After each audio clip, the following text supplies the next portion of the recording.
Hi everyone, hope you are doing well from wherever you're watching this channel, depending on your time zone. Now, Ruto had several functions in Kakamega yesterday, including expansion of the airstrip, the level 5 hospital, among other things. And this is one of the functions that brought together the Luhya leaders. Especially there was a Trans Nzoia governor, Kakamega governor, Vihiga governor. I don't know if the Busia governor attended, but these are some of the governors who are there. Members of parliament, of course, they were there. And every county was bringing in 200 representatives into that function. So it means it was a Western region function. Of course, the issue of Mias Sugar Company will come in also. But then, there are several things that were said in that event, including Francis Atwoli talking a lot. People were happy about those things. But I think for Francis Atwoli issue, we need a separate video. So today, I want to focus on the speech from the former Kakamega Senator Cleophas Malala. Malala gave a suggestion in that function. And according to him, he is advising the president that let all the Kenya Kwanza coalition political party affiliation to break their political party and merge it to make one political party, maybe Azimio la Umoja, not Azimio, maybe Kenya Kwanza party or something close to that. That in the next year election they go as a single party, and in that way Malala believed that it can help them to attract more numbers, including even the sitting members of parliament, to join their side. Listen to him shortly, and after this we will continue this conversation to find out whether what Malala is proposing is suicidal or is helpful to the Mulembe nation. Kama sisi watu wa Kenya Kwanza tutazidi kupigana sisi wenyewe kwa wenyewe. Ati tuko na UDA inapigana na Ford Kenya. Ati tuko na Ford Kenya inapigana na ANC. Vile niliwapatia mwelekeo na nikaomba tufanye kazi na Mheshimiwa Ruto. I have a proposal today. Tukitaka tusonge mbele kama tuko pamoja, ndio hata hawa wakina Hamala, wakina Mwale wakuje watuunge mkono. Mimi naomba rais, wewe kama kiongozi wetu, kwamba tuunde chama kimoja ambacho kitongozwa na wewe rais. Tuache mambo ya vyama ndogo. Now, Malala proposal was focusing on the Luhya politics, and therefore on this panel today I want to use this opportunity to check on if Malala proposal is suicidal or if it has positive help to Luhya politics. But before we go deep into that, just a quick request: if you are watching and you're not subscribed, please consider subscribing. Channel subscribers, thank you so much, and to all our viewers, please give this video a thumbs up. Thank you, and back to this discussion. Now, Cleophas Malala is a member of ANC party. And if you listen to his speech, definitely, you will realize that that proposal has no blessings of Musalia Mudavadi and the Senator Wetangula. Those are the leaders of ANC and Ford Kenya party. It is his own idea, or he might be speaking the mind of William Samuel Ruto. There is someone who's trying to push him to that direction. If it is not William Ruto, then Malala is focusing on his own political interest ahead of 2027 general election. The first thing Malala should be explaining to the Luhya community, or to Musalia Mudavadi and William Samoei Ruto, first of all, why did he fail to capture the Kakamega governor seat after William Ruto and Musalia Mudavadi throwing their support behind him? This is the only candidate who was funded the highest, the most funded candidate in Western region by Musalia and then William Samoei Ruto. He was funded heavily. They thought that he will manage to win that seat. And if Malala was going to win Kakamega, then Mudavadi could have stamped his authority in Western region politics. He failed, and even the Senate seat that has been winning from 2013, 2017 there, they lost it. So before he come to give this proposal, he should be explaining, first of all, why did he fail after he got the endorsement and support of all of the Kenya Kwanza support. Now, number two, the proposal by Cleophas Malala to make maybe Kenya Kwanza coalition. First of all, it is suicidal because, again, it is against the multi-party in this country. Kenya is a multi-party nation. So we have to appreciate the multi-party politics in this country.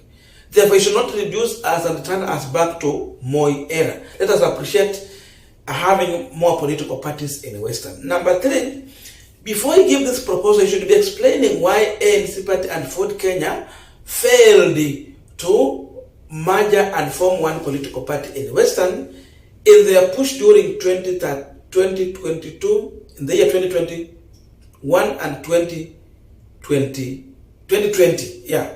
There was a push in 2021 and 2020 there to form one political party. That talk failed at one point.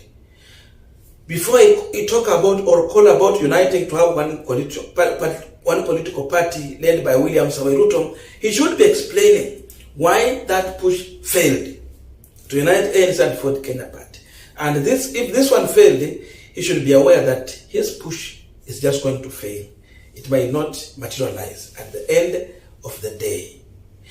Another question that he should be asking himself, when they are forming this one political party within Kenya Kwanza, that it will be Kenya Kwanza party, what will be the position of Musalia Mudavadi within that political party? Because I'm well aware that William Ruto will be the party leader. Gachagua will want to be the deputy party leader. What about Musalia Mudavadi? And then this one brings in another question. When Mudavadi left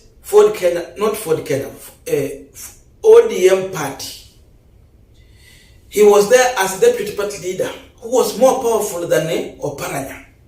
He used to call the shots in Western region. But now, he got to Kenya Kwanza, now just as a member, but not even a deputy party leader. So, between Mudavadi and the weekend for Oparanya, who will be powerful leader in Western region when it comes to party politics? Because now Oparanya is a deputy party leader for ODM. That means you are reducing Musalia Mudavadi, and therefore, in as much you are calling for real unity, you are gambling. The only side that will be seen as united will be the ODM side, as simple as that.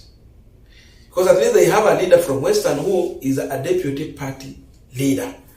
So that push means to kill Musalia Mudavadi politically and mutate Wetangula. As simple as that. So I think it's a bad move, and I don't know if Musalia or Wetangula can buy into that push. Another issue is that how do you attract the ODM members of parliament who again were plucked from ANC party to ODM by forming one political party and call them to come to that party when none of the Western leader is a party leader of that party? How will you tell people like Aseka Miradi, people like Pastor Hamala, Bishop Hamala, people like Oscar Nabalindo, who moved for ODM party to come back because you have one political party? The truth of the matter is here.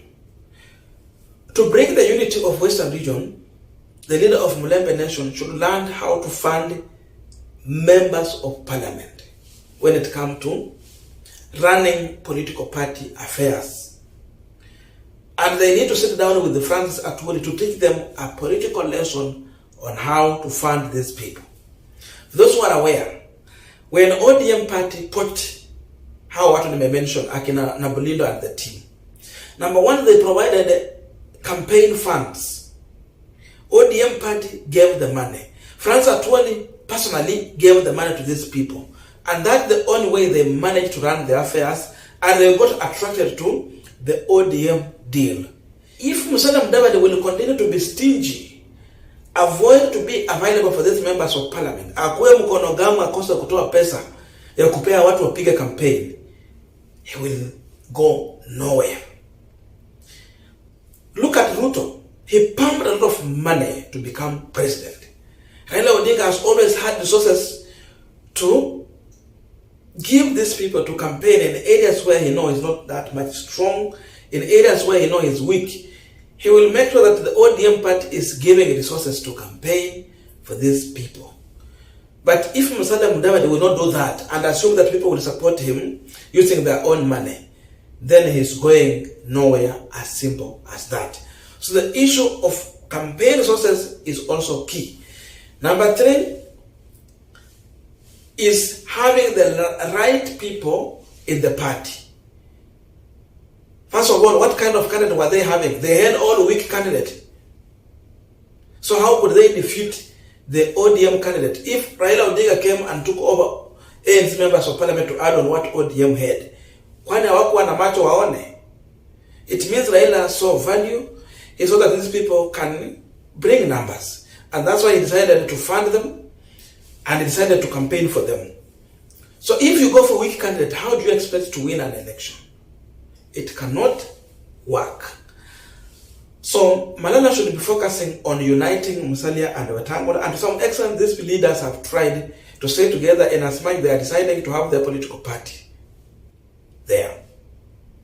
So going forward, if these people will break their party and go to this thing, they are only telling William Ruto to hand over leadership to Rigathi Gachagua after finishing the office, and where will be Musalia Mudavadi at that time? I think that will send to Musalia Mudavadi to political oblivion in 2032. The only way to survive is for Musalia Mudavadi to revamp ANC party, Wetangula to revamp Ford Kenya party, and if they want, merge their two political parties together. And if not, let them stay the way they are, but focus on supporting one side. If it is William Ruto, good. If it is Raila Odinga, good. But they should be focusing on supporting one side as two brothers. That's the only way they can make it way forward. But if not, in 2032, Mudavadi will be nowhere.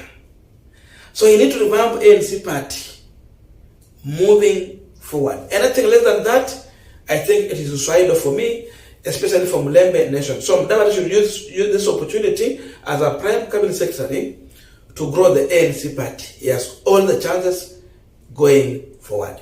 But borrowing or following into Malala's proposal, that is the worst he can do.